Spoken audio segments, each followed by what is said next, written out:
All right, guys. We can get started.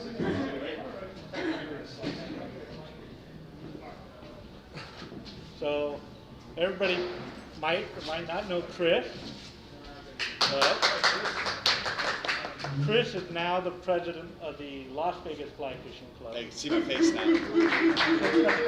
How is everyone? Good? Glad to be back? Yeah? Glad to be anywhere at my age. That's good. So, as Matt said, I did take over. Randy and I was the treasurer. I'm still currently the treasurer. I will be stepping down from the treasurer position to take over the presidency. If there is someone that would want to become the treasurer of the FFI portion of the club, let me know. I am also looking to fill board positions, old board members. Obviously, I would love to keep and utilize, but we are looking for new people to join as well. So, anybody would like to be treasurer, we can work all those details out. Are you voting with people in there? It's nominations right now. Nominations? And then No next. No one will step up, I'll help you out now. I appreciate that. So those of you who don't know Jeff, he is the one who started the, what is it, Fly Fishing Addict? the Las Las Vegas Fly Fishing Addicts. Facebook page. So, and he's a part of that. So, you've seen his post. There he is in the flesh. So they do a lot of, his theory with it, behind it all, was doing meetings on the water. They kind of just started, when we were up in. We just want to fish, bottom line. Yeah. As much as we So can. That's the whole foundation behind it. I think it started when we were up in Sunnyside. Yeah. And then it kind of took off through the pandemic a little bit more because obviously people had more time to go fishing. So it kind of took off from there. So I'm excited about taking over the presidency. Hopefully we can make some great things happen with TU. We can do a lot more projects. I don't know if everybody's on Facebook or not, but there's a project that I just recently got approved for. It's called the Mayfly Project. It's teaching foster children how to fly fish. So if you wanted to get involved in it, I would absolutely love to have a conversation with anybody about it. There's a process through them with it, but 6 months is about the target date because we have to just figure out getting people involved, background checks, and then finding agencies to work with. But it's looking very, very good. But if you wanted to get involved in it, it's going to be an awesome project. Absolutely. That was So, a huge move. anything, and it doesn't, it's, to my knowledge right now, it's one Saturday a month, 4 hours. And the more people that we have involved with it, the better. They try to do one child per 2 adults. So depending on how many people we get involved would be determine what we can do, and then there's a lot of other details that are in the works. But as those things come, if you're interested, I would love to have anybody that wants to help out. Is it a classroom environment or outdoor environment? Outdoor. Or all of the above? It's all outdoor. All outdoor. Everything's Where outdoor. are you going to have it at? Thinking doing stuff at Boulder Park, the Boulder Pond, Floyd Lamb, and then eventually maybe taking the kids out to Lake Mead. And obviously we don't have cold water fisheries, so I don't know if anybody is on the page. My daughter just caught her first panfish, little bluegill, out at Boulder Pond about 2 weeks ago. So they're there. It's something just to get the kids excited and let them have fun. So about Mayfly, they supply everything, right? Yes, well, they supply the first initial round. It's about $900 a child, and then there will be fundraising activities, which they will provide us with supplies and all those things. And then I'm actually going to be looking into state grants, county grants, and then to what the founders told me, there's actually grants that we can apply for through just the U.S. And is it only fishing, or are we gonna do fly tying, conservation? Fly tying, conservation work. They send little fly tying kits. Every kid will get like a woolly bugger kit, and they'll be able to tie 4 to 6 woolly buggers depending on how they do it. And then we talk about fishing and what we can do to improve the waters at Floyd Lamb or out in Boulder Park or Lake Mead, things like that. That sounds like an awesome thing, man, good job. So, Cool.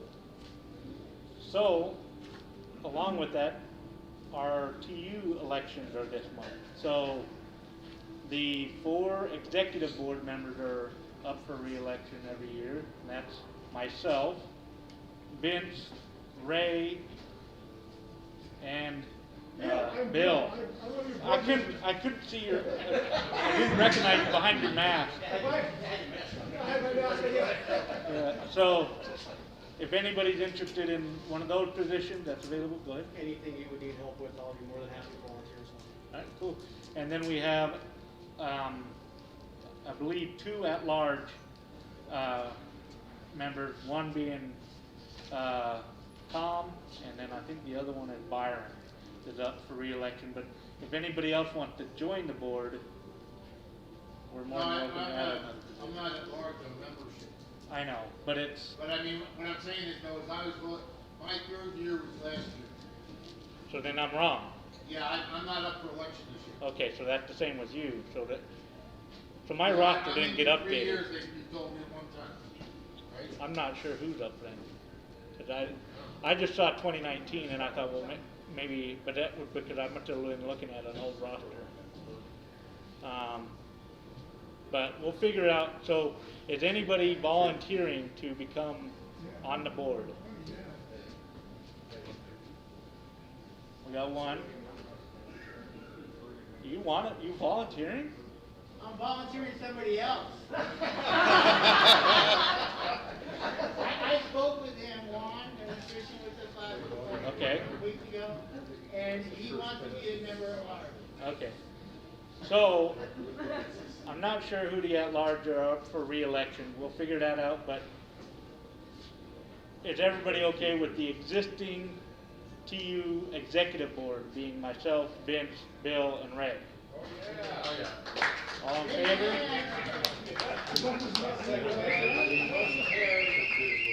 And then adding Jeff and Juan to the board as at-large. Is everybody in agreement? Good. Anybody against? I got one. I say the yeas outweigh. All right. So the board will remain plus 2 additions. The other thing I had, Abby mentioned something. Let me find it.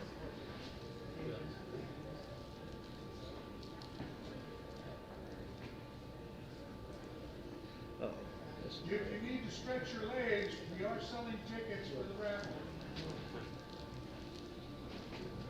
And just, quick note while stating that we're doing this, Bill brought in a whole bunch of, DVDs, like the old ones. Take one if you want one, they're all about time, fly fishing, all this kind of stuff, and all that. He's converted all this, I converted mine, so, but, We're all Betamax. these are all.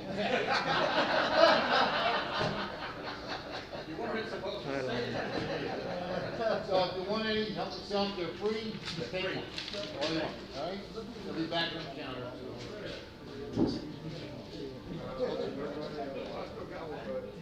I can't find it, but NDOW is having 2 webinars coming up in November. You can look on their website. I don't remember the exact dates. I think the 17th and the 24th. But verify with the website and you can register there. She mentioned it last minute. I just got it when we got here. So other than that, I don't have anything new. I guess we can turn it over to Mr. Jim, who's going to give us a tutorial on maintenance for your equipment. What? Oh, yeah, yeah. If, we'll take a 5-minute break and do raffle. So if anybody wants to buy a raffle ticket, buy them now.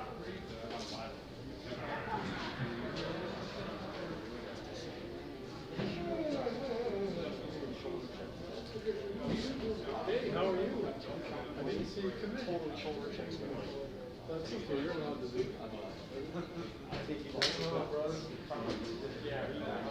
I'm doing great. How's your wife doing? Did you give her drugs?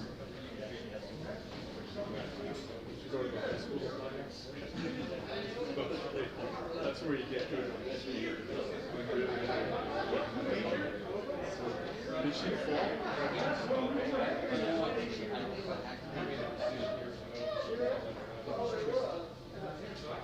Whiskey is good?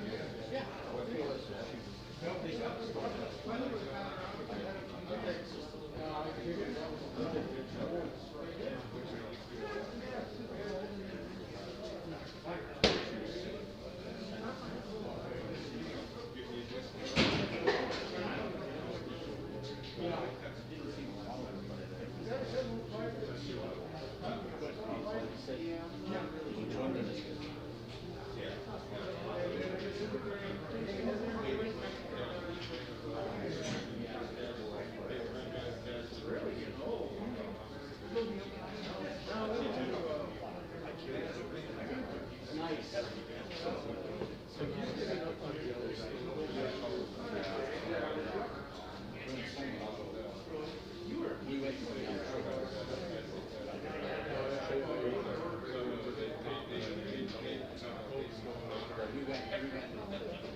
Hey, Chris.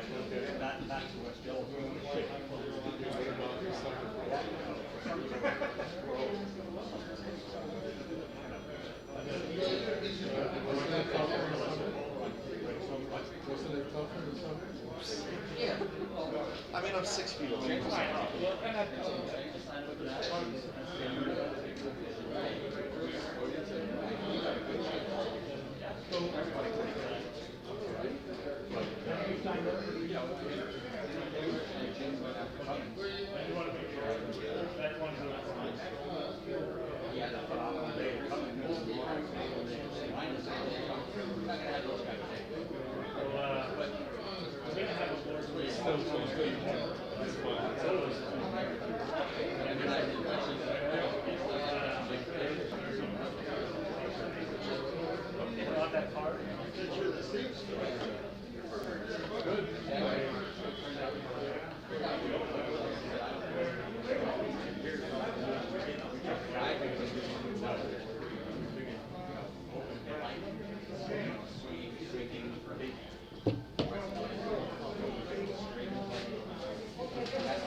Would you ever consider Arkansas?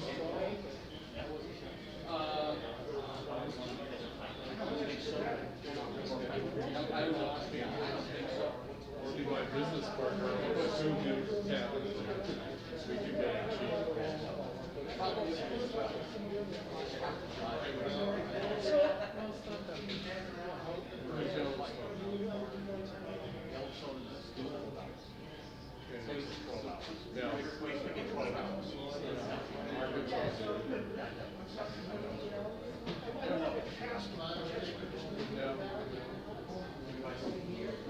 We all have to move, that's all.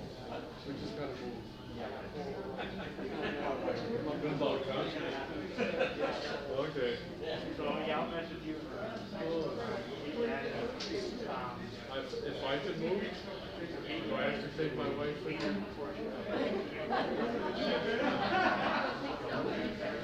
Never been able to move. She loves it. Right where we're at right now. I would love to move to Montana.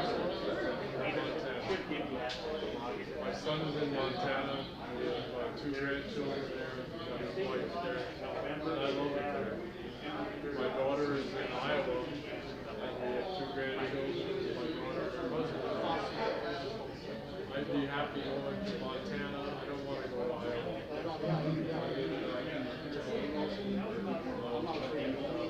She got transferred there because that's where the FBI wanted her.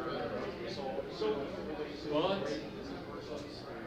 I don't really want to stay here because I can't go fishing easily. I can't do anything that I like to do.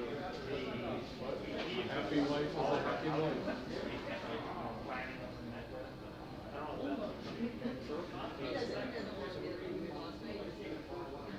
He likes it? Yeah, so that's what I remember, Chris mentioned.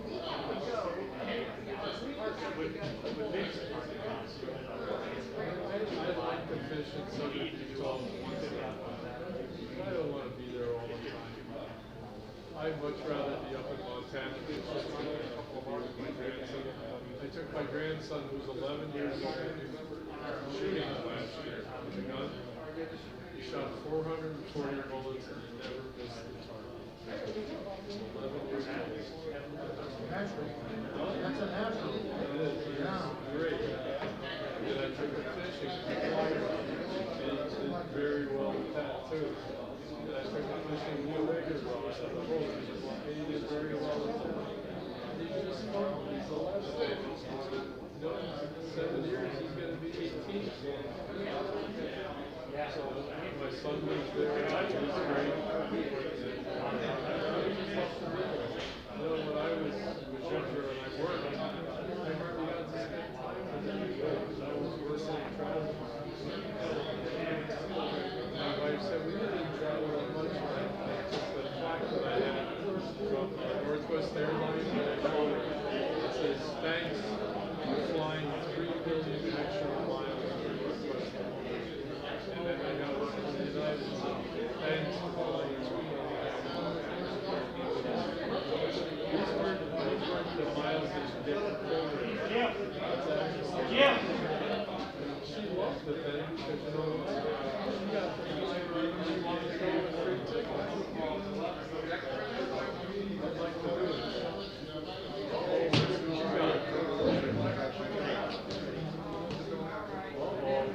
Are you a lucky woman? Is she a lucky woman? Well, of course. I know I'm not. Good. What are you shaking your head for? What did you get? Oh, you got you tie flies? Okay, the sea tie flies? Oh, yes, I do. And I just got a converter, so I can this. It wouldn't be so bad, but when I retired, we had 7 fishing trips on TV. It's fun. Well, where's his 5 minutes? Can he count to 5? You know, 5 comes running after 4. Okay.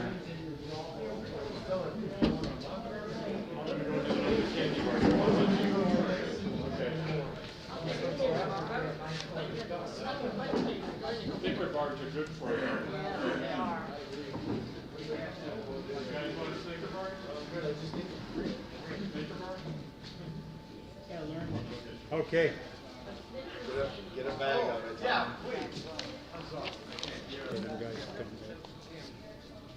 Okay, I'm going to start the presentation. If you guys in the back want to hear about it, come on up, because I'm having a hard time talking through this mask anyways. Ferguson, come on, hush up. So, I'm going to start the presentation off with some fun tips that I relay to things that are told to me, and I handed out a package to everyone, and I'm going to go through everything that's in the package tonight, but I'll start with some things that I'm not going to talk about. The first thing is you'll see this chamois in your pack. This chamois, I use it on every trip. I use it to dry my flies, the dry flies. I use it after I catch a fish. I take this fly, swish it in the water. I take this pad, put the fly in there and just compress it, hold it for a split second. Then I take my gunk out, do the fly, and I'm ready to go again. So that's what this pad is all about. It's a chamois. They sell them at the dollar store. You can buy a huge thing of this. But So you dry off your fly with it? you dry your dry fly is dried off with this pad. You just take the fly, put it in the pad, compress it in your hand for a second. It wicks away all the water. Then you take your gunk and you dress the fly. That's what this, I carry it in my pouch. Second thing I won't talk about up here is this pin. I just found these baby pins. Last time I did this, I handed out regular safety pins. I put a piece of red tape on it. The purpose of the color is when you drop it on the ground, you'll find it. I've dropped mine many a times in the water, on the ground, and I find it. So this pin is for doing wind knots and taking the glue out of your flies' eyes. Majority of the time I use it for wind knots. The tippet. We just had an event last week on the water where a fellow was found he had bad tippet. The way you would know you have bad tippet, and typically you'd pull it and it breaks and you go, boy, that was a bad tie. You retie it, pull it, and it breaks again. Well, it's bad tippet. There's nothing wrong with the tippet internal in most cases. You just peel out about that much, nip it, put it in your pocket, retie this new part, and 9 times out of 10 it'll be good. The other thing I have on tippet, when I buy tippet, I buy 2 spools. Originally I bought 2 spools. I take one spool and I tie a knot to the other spool, and I take the other spool and wrap it on the spool. Now I end up with one spool with a knot at the midsection. The purpose of the knot is, as you're peeling it out and you're fishing, you peel it out and you go, oh, what the heck's that knot for? And then you'll remember, oh, that's the halfway point. When I get back, I buy a new tippet and I tie the old tippet to the new tippet and again wrap it with a knot, and I'm good to go. So there's been fellas here that have experienced on the water running into the knot. If they didn't have the knot, they wouldn't have any more tippet. It'd be all gone. So that's a tip.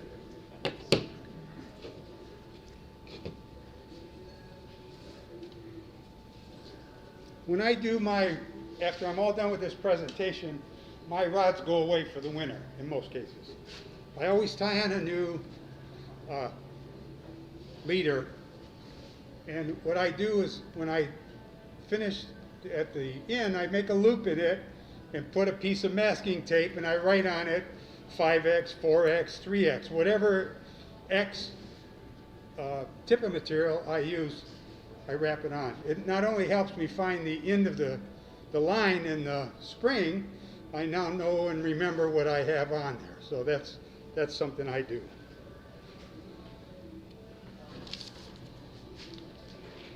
So I'll start my presentation now.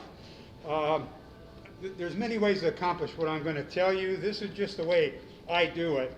And I base everything I tell you on my trials and errors. So, and asking questions and listening to the right people. I've been angling for over 45 years for warm water, cold water species. I'm an experienced rod builder. I build all types of rods, bamboo, graphite, glass, for over 20 years. And I've worked for Bass Pro Shop indirectly for 15 years, fixing anybody's rod that came in and said, do you know anybody that fixes rods? And many types of fixing, broken rods, guides, cork handles, reel seats, you name it, I've fixed. So right now I'll go into the presentation. So I'll start with the rod, how to check guides for cracks. A lot of times I used to bass fish a lot.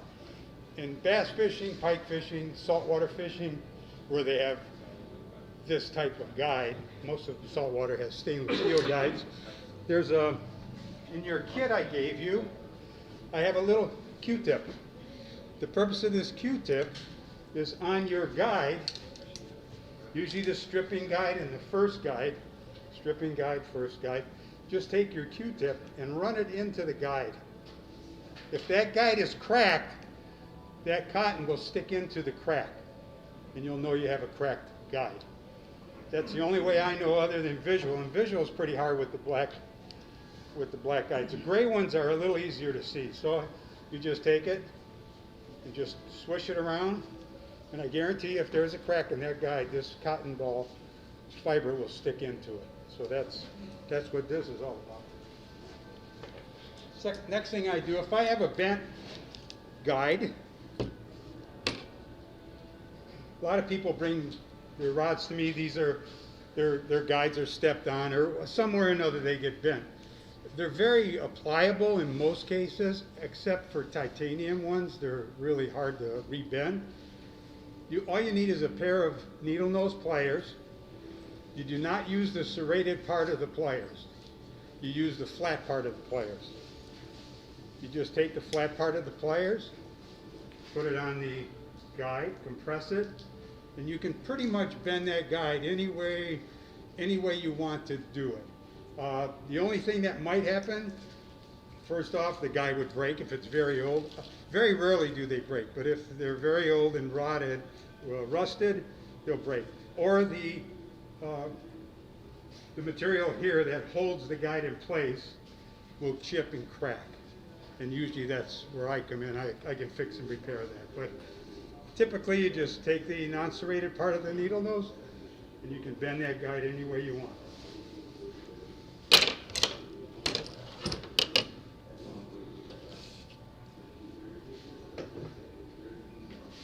So on your fishing rod, before you put it away, I take my rod with wet rag, soap and water, and I just wash it. Clean the guides, the rod, the guides, the ferrules. I go inside of the female portion of the ferrule with just a twisted piece of, usually I use paper towel. Clean it, get out the gunk. And then what I do is, in your kit, you have a candle. So that candle is the wax that you would use on the female part of the ferrule. So you just take that and just run it. The male part? The male part, I'm sorry, thank you. And you just run it on there and wipe it with your hands. And that's pretty much all you have to do. That you'll instantly feel it. Now, I've tried many things. I use silicone, doesn't work. I use car wax, it doesn't work.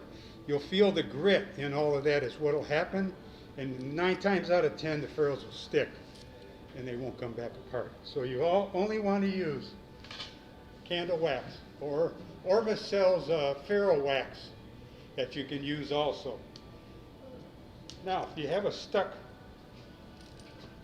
ferrules, in your kit I gave you pads, these 2 pads. So the purpose of these pads, you never want to hold a guide eye. You never want to hold a guide. You always want to hold the rod. So with these pads, you can hold the rod, even if your hands are wet, it works. You can take it, The best way is to pull it straight apart. That's the best way. If you really need to, give it a little twist and it'll come out. If you have a lot of trouble with that, the one trick that people do is behind their knees. They come back here and use their knees,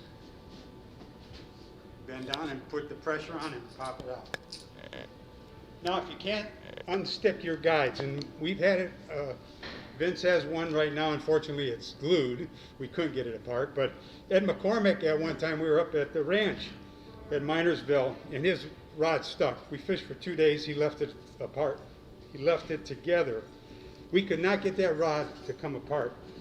I researched it and I found out the best way to do it is to put a hot pad on the female part. So you have a hot pad on the female part and a cold compress on the male part.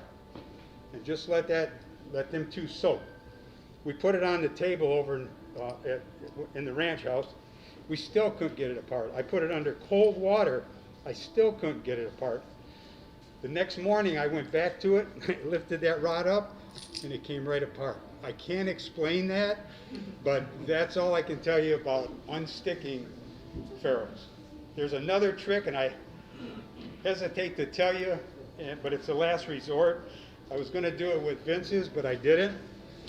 And that would be you take the rod and you put tension on it, pull it apart, and you have someone take I use either a screwdriver handle or a file handle, a wooden handle. As you're pulling, just have them tap that. And 9 times out of 10, it'll free them. So that's how you undo stick.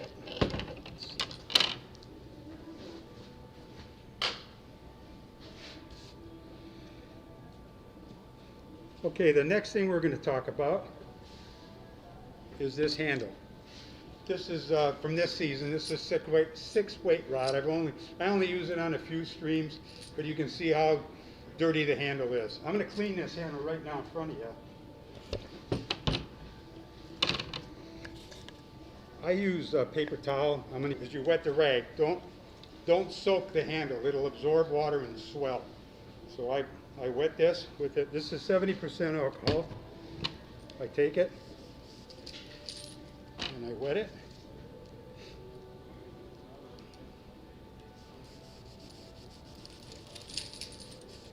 And you aggressively, you can see it's coming off already.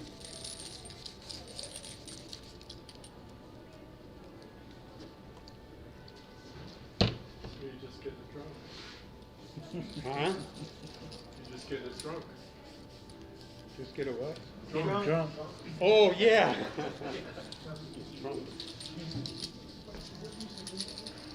This will take off on an old handle where they used to varnish it. This will take the varnish off also. Okay, so that handle is as good as new as the day I bought it. Then what you do, you have 2 choices there at this time. They sell a cork seal. It's called U40. It's a very liquid solution. You can get it on eBay or through Mudhole or anywhere.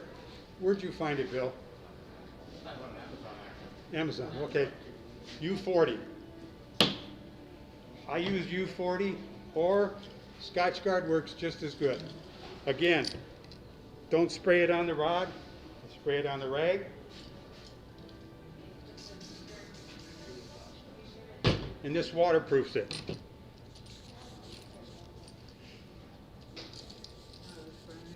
Yep. And again, you don't soak it, you just, there you go. So when that dries, it's like brand new. Now, if you have a real bad cork handle, a lot of bumps, a little nicks and what have you, they sell this magic eraser. You've probably all seen it. It's very non-abrasive on cork handles. What it doesn't do, and you can get in trouble, and I did this year, that's why I know, is aggressively, if you go to clean this and rub it really aggressively, and you take too much cork off, this will not sand down the space between the cork rings because it's glued. So it's a harder surface than the cork. And what happens, you end up with a ridged handle. And that's what I ended up with. I ended up having to put it on my lathe and smoothing it out. So with this, again, you just feel it. Soft as baby on. There you go. So that's how you do a handle. Any questions? Yes. Did you use acetone? I think that's too aggressive. I would not want to use acetone because of fear that it would start taking the laminate off of this rod. That's why I wouldn't use that. It's a good question. Okay, so to wrap up the rod, so I've got the handle clean, everything, the guides are checked, everything's clean, I wipe everything down. I take car wax and I just wax the rod.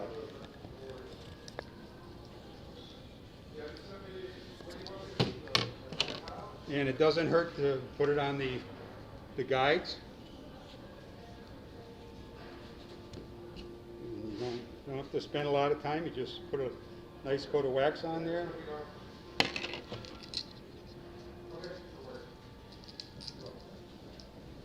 And that's all, it's good to go. I'd recoat the ferrules again. I just did Vince's ferrules with Orvis wax and how'd it work? Worked good. So that's your rod maintenance.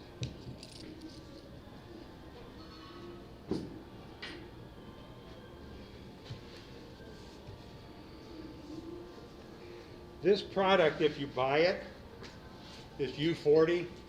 It likes to evaporate in our weather. I take all my product, anything that I have, my gunk, my aqua seal, this kind of a product, and I put it in my freezer shelf. I freeze it. When I need it, I go to the freezer, thaw it out. This has been in the freezer for probably 2 years, and it's as liquidy as the day I bought it. So that's what I do with this types of products. I put it in my freezer. In your cork handle, they sell a paste. It's called Rod Dancer Pit Paste.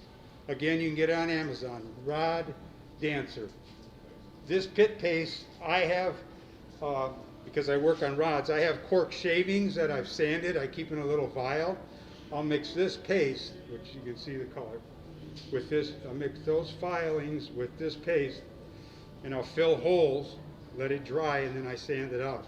So I can pretty much fix any holes in any cork handle with this product. It's made for it.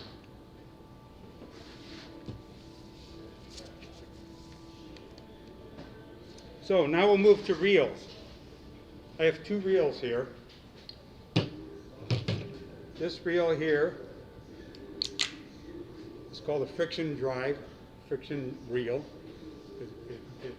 The drag is friction as opposed to this reel. This reel is a clicker. So it has a friction drag. Okay, friction drag. So 2 different types of drag. There's a reason that I'm pointing this out. I know all you guys know this, but when you're doing the friction drag, you don't have to be as careful. When I say that, what I mean is I use alcohol or soap and water to clean this. I never dip this in the water, nor do I ever pour alcohol on this body. I always put it on the toothbrush. So I would take this alcohol, or I'd have a little cup of hot water and soap, and I'd sit there and I go through, clean everything, air dry it.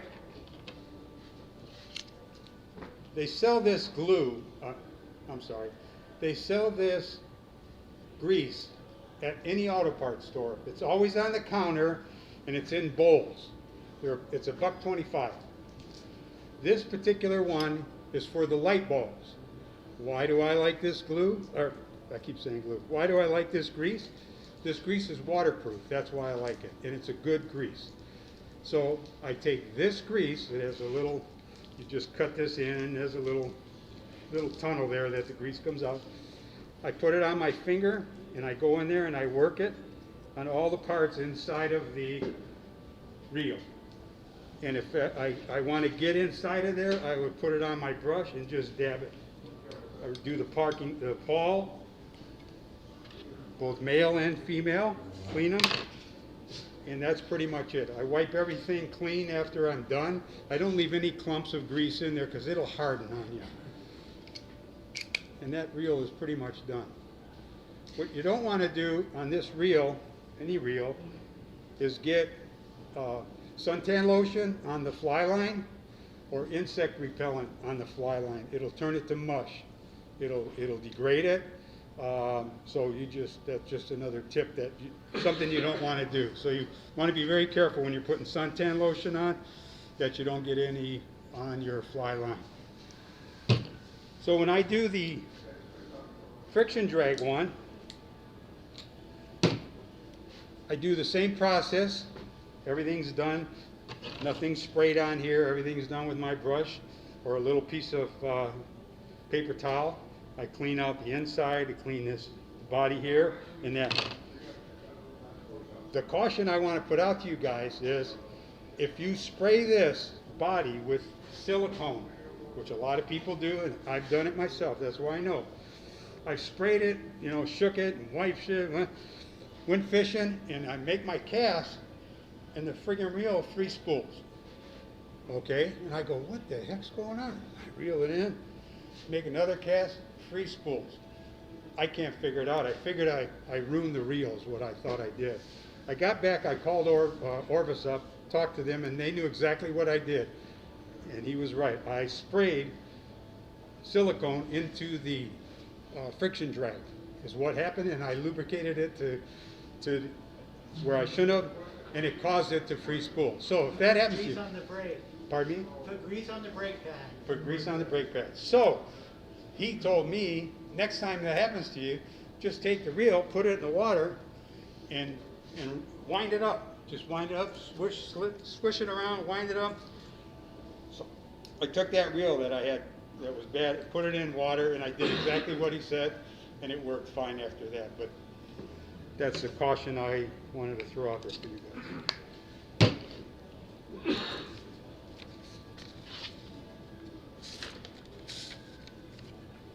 Okay, improperly cleaning, dipping, show, packs, auto parts store. When I put my rod and assembly away, and my rod and my reels back in the bag, and even I do it after I fish, every trip. I always back the drag off. Don't know if you guys do that, but I always do it. They say it'll take a set. I've personally never had it happen to me, but I believe that it will take a set. So I religiously back off all my drags. Just back them off. On the friction drag, there's a little knob. Most cases, you just turn it off, back it off, take the tension off the spring.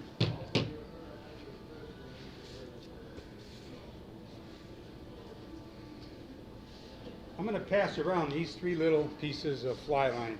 You may, if you have bifocals, you'll be able to see. This is dirty line. What? Dirty line.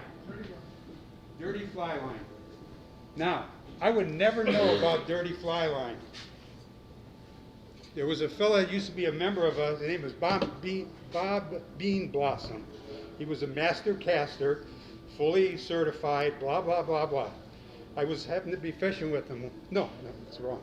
I happened to finish a rod I built, and I had asked him to cast it for me.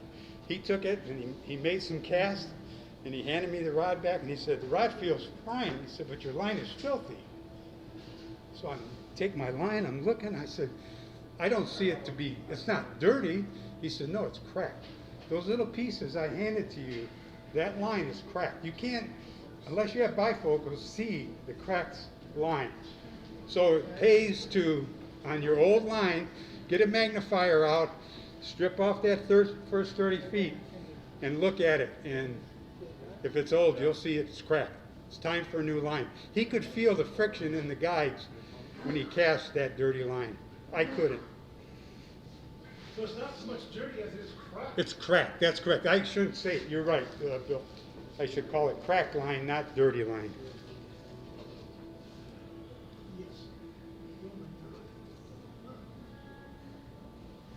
Also, through my experience, I now use the Rio Gold. It's a loaded, little bit, 0.5 heavier tip. I like it, but when I first started fishing, I didn't really know what to buy. I would suggest a new beginner fisherman, or even if you don't fish a lot, to buy a double taper line. When the front part is dirty, you take it off, reverse it, and the back part is brand new and you can use it again. So it's called double tapered line.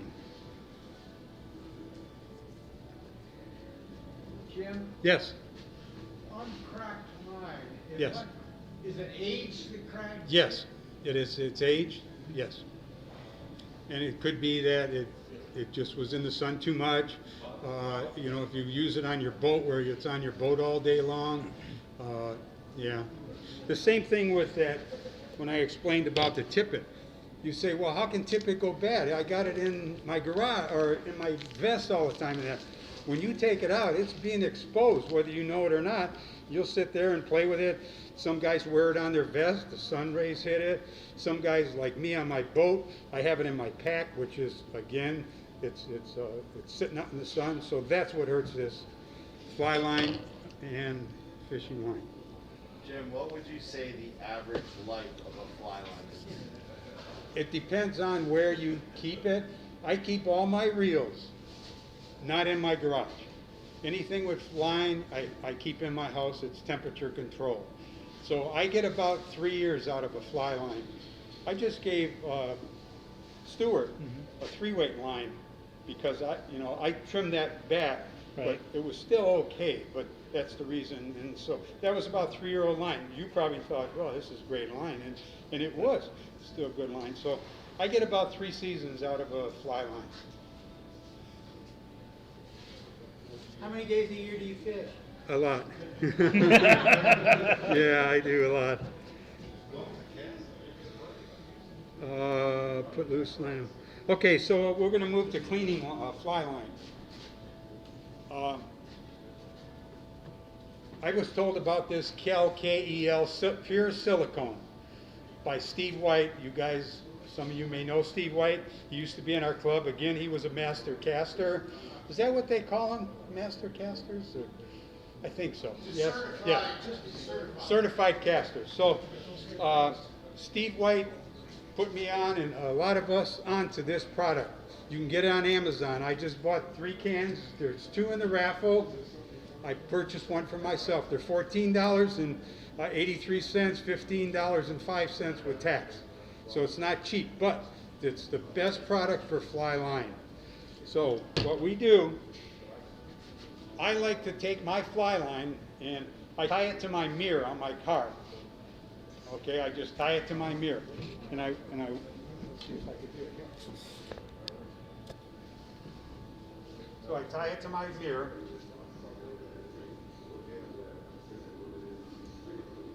And I got it in my reel, and I'll take my rag with soapy water.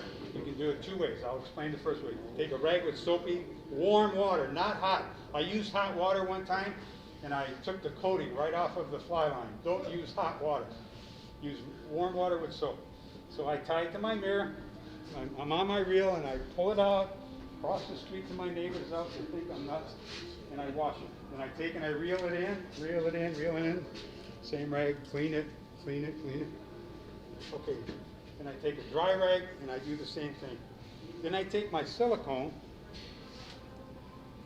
and I use a microfiber rag. This is not a microfiber. And I just take and I spray a bit on here. That's about all. And I use that amount to clean my whole line.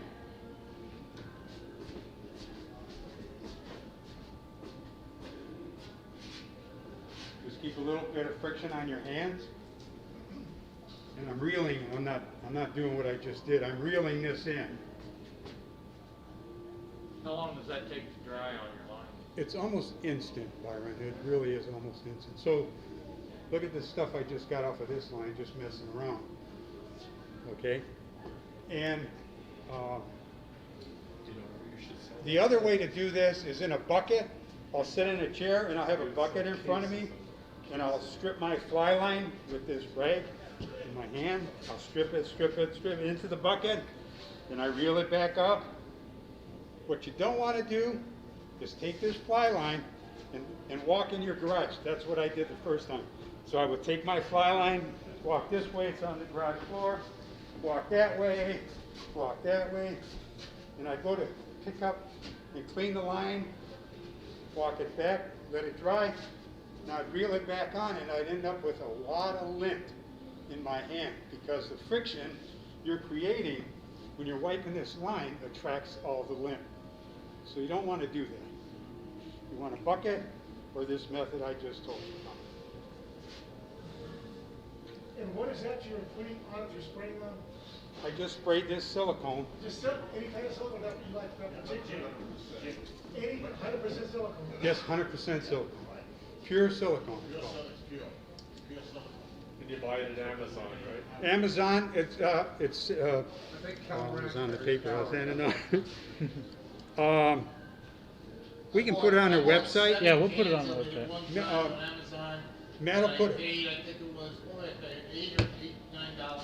Well, For this, delivered for free, throughout Friday. So, I got like 5 cans home. It goes a long way. Yeah, it does. Like Jim said, make sure you get the pure silicone.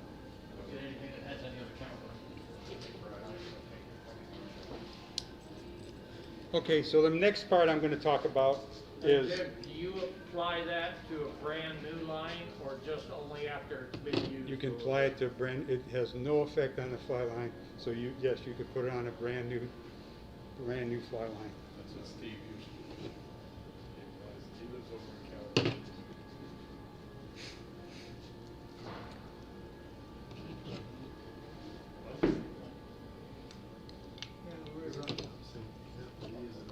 I've got his phone number if you want.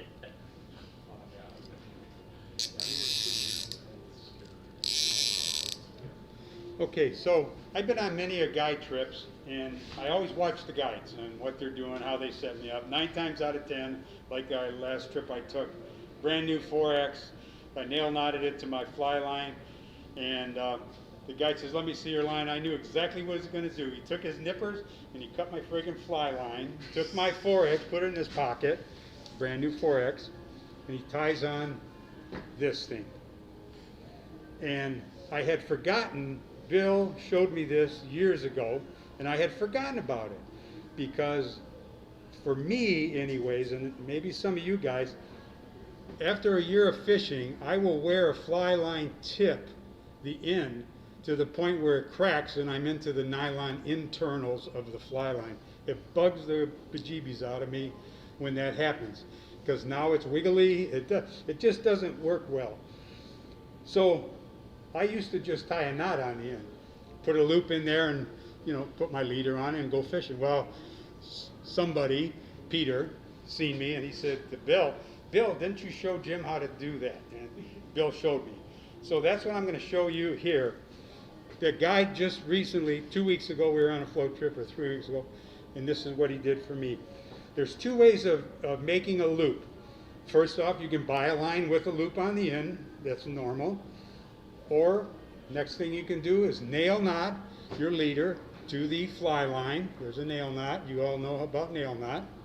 Third thing is, you can do a nail knot with a piece of mono, and then you do a perfection loop, and that's your loop. Now you can put your leader onto that loop. That's probably the most common way. Byron, would you agree with that? Yeah, we do that in fly shop. Okay, so they do it all the time. So that's, I just told you 2 different ways of connecting. Here's the third way. The third way is you purchase from the Bass Pro Shopper here a braided loop. This line here has a braid, care if it has a braided loop on it. I have just cut off all my braid. I'll pass this around. Here, you can pass this around. I just last year when I did all my lines, I put braided loops on all my 4-weight, 3-weight, 6-weight. I dry fly fish with this, and it drove me crazy. It wants to sink. It doesn't lay right. And so Sinking line. No, this is floating line. Yeah, but this is sinking line. But this is my floating line that I do. So now I just use it on my sinking line, my sinking tips, because I don't care. It's going to be sinking. But any of my floating lines, I don't use this anymore. I'll pass this around, you can see. The process for putting this braided line on, it's a Chinese handcuff, and you'll see I slipped it over. The first time I didn't understand what it was or how to work it. I just put it on. There's a little piece of plastic here that holds everything together. I was on Minersville and Nymphing, and I went up, and I watched everything fall right off the line because I didn't put the glue on. You're supposed to glue this sinking or this braided line onto your line. So you'll see I've glued this here in 2 spots. You can pass that around. And here's some of those. Here you can pass.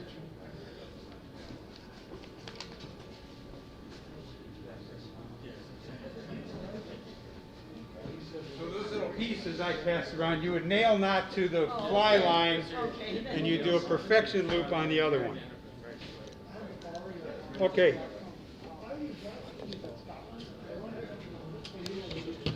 So when you're with a guide, again, you'll learn a lot. So when I'm with guides, I notice that they'll put floating on the about 3 to 5 feet of the fly line all the time. They'll do the leader, they'll do the fly, and they'll take the goomp, and they'll run it on the leader. They'll run it about 4 feet into the fly line. And I always ask them, why do you do that? He says, all you got to do is watch. When they cast that fly line into the water, when you're dry fly fishing, that whole line will float, okay, as opposed to this sinking and pulling the fly down. It gives your fly more opportunity to float. So there's a few products. The first one I want to talk about, Tom sent out a note about the Viagra floating. It's no good, believe me. I bought it, I've used it. It works for no better than gink, but what it does is evaporates. When we're up in the Missoula River, when we're up in the Missouri River, you can buy this from Cross Cutter's Fly Shop, and then he'll refill it for $4, so I fell for it. Anyways, I filled it 3 times, and 3 times it doesn't last 2 months in my garage. This I keep in the garage. Now, I never tried it in the freezer, so that probably would work, but it dries so fast, and it's totally evaporates. So I would not recommend that product. It's got they call it jet fuel. It's really a turpentine type of product in there, so it's highly susceptible to evaporation. What I use is gink. Typical, everybody uses gink. But the best is called mucilin. Okay, they have a red mucilin and a green mucilin. So when I was with the guide, I just locked in on mucilin. So I went and bought the red mucilin. Well, the red mucilin is for silk line, not for this line.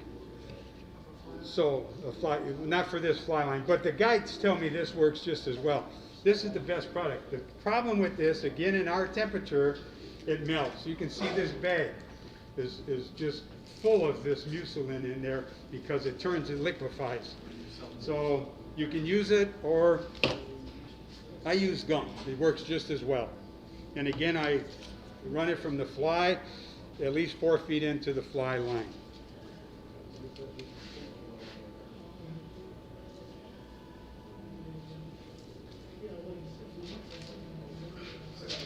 Okay, so that concludes my talk.